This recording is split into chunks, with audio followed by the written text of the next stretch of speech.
bet viņš pats ir pirms visa, un viss pastāv viņā. Tu celies, un tu celsies pēdējais, lai mani izvestu cauri grūtībām, šīs dzīves raizēm un veltīgajām lietām.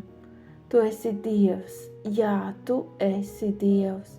Vieta, ko tu pelni, ir pirmā manā sirdī, manā dzīvē.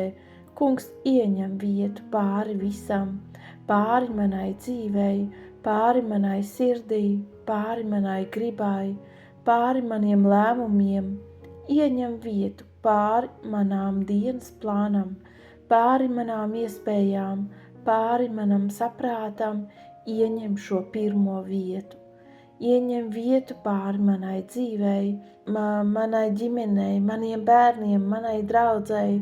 Kungs ieņem vietu pāri manām sludināšanām, manām kalpošanai, ieņem vietu pielūgsmē, ieņem pirmo vietu, ieņem vietu pāri visam, kas ir, ieņem vietu pāri visam, ko tu esi radījis, ieņem vietu pāri visam, kas ir tukšs, pāri visam, kas ir cienīgs, pāri visam, kas ir šķīsts.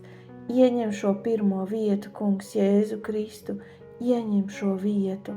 Dažreiz ir tikai nopūta, dažreiz tikai sauciens, dažreiz klusums, kad es stāvu tavā priekšā. Dažreiz ir dziesma, kas paceļas pie tevis. Tie nav vārdi, tā nav cilvēka valoda, bet tā ir sirds valoda. Valoda, ko tu saproti. Tā nav saprotama valoda.